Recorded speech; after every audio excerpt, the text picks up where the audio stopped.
j'ai l'impression que ça amène un texte profond, intérieur, qui est finalement plus important que ce que vous dites.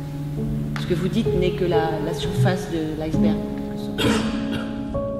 Alors moi je propose un travail avec donc ces jeunes qui travaillent ici à Bobigny pendant 10 jours exactement, 2 fois 5 jours.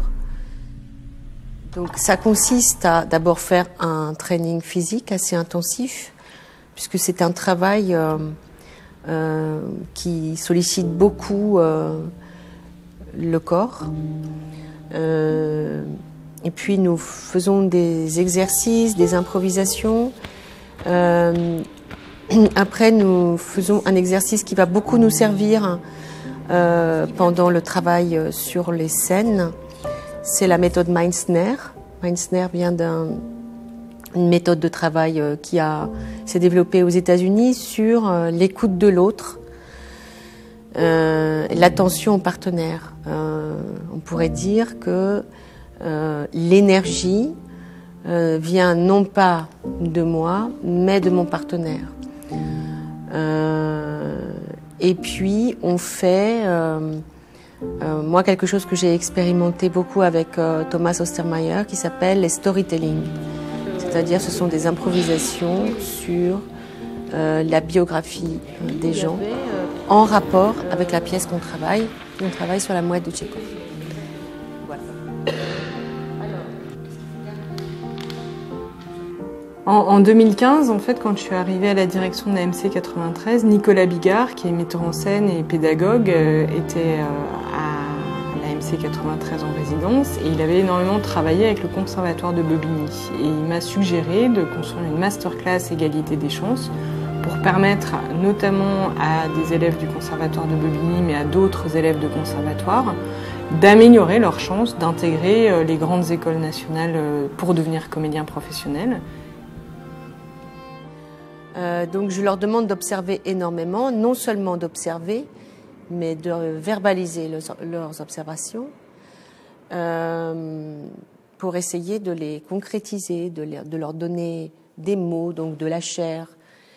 Et c'est une des conditions du travail dans le cadre de cette école russe de Stanislavski, qu'on arrive à nommer les comportements et de l'acteur et du matériau humain sur lequel on travaille.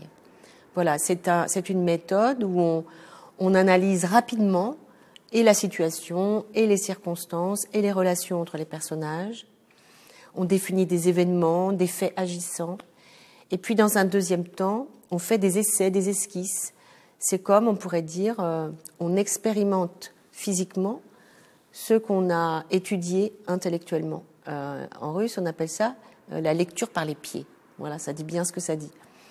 Et dans un deuxième temps, on revient à la table ou dans le cercle où on se retrouve les uns et les autres, et on essaie de voir la différence entre l'analyse intellectuelle et l'analyse avec les pieds. Est-ce que on a réussi à faire ce qu'on avait compris à table, ce qu'on avait senti, les intuitions qu'on avait?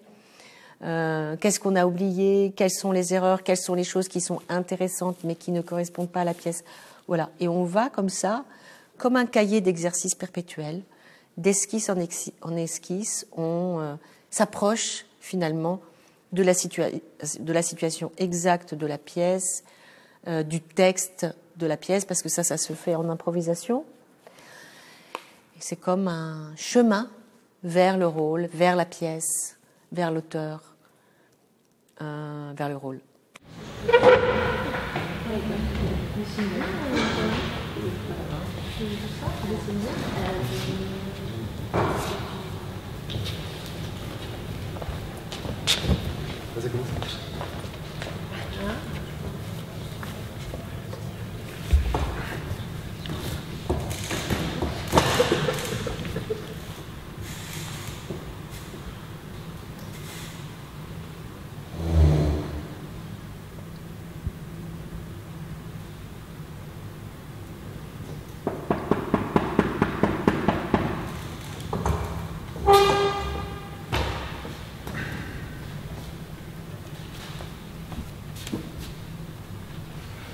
fait ça.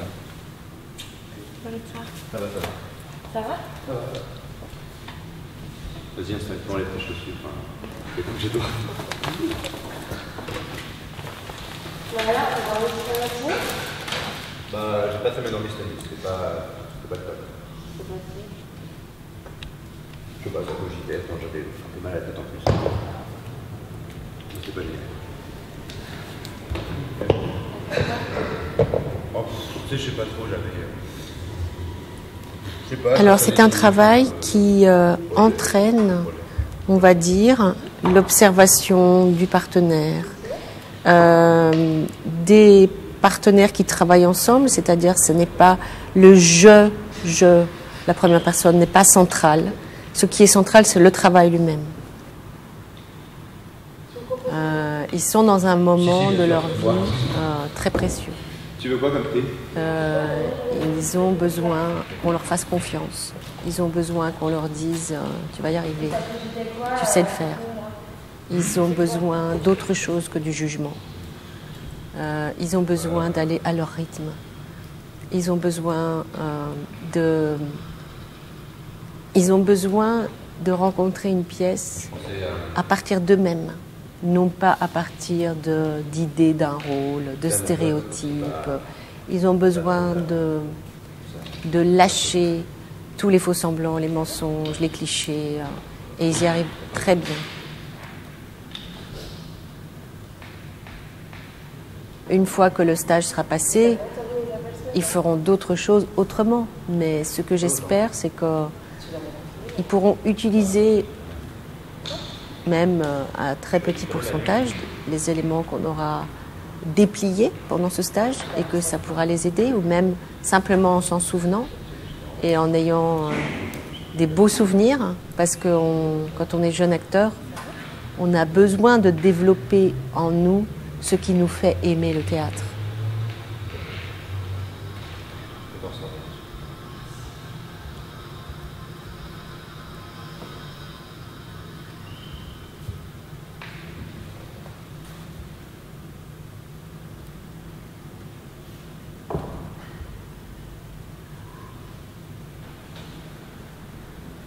Non?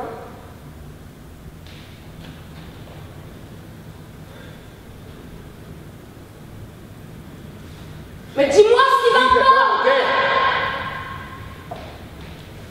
Tu ressens pas au sens. Tu ressembles plus trop à la femme que j'ai aimée avant.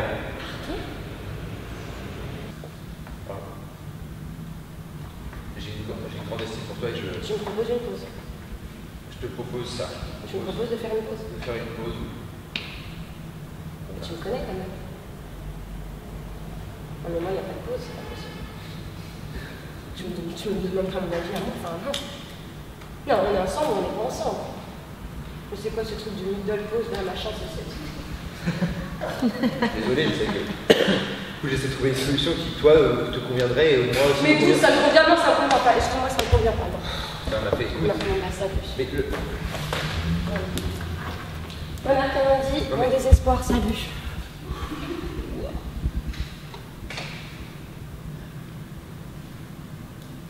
Je vais te faire un petit. Un petit quoi, un petit tout? Un petit thé.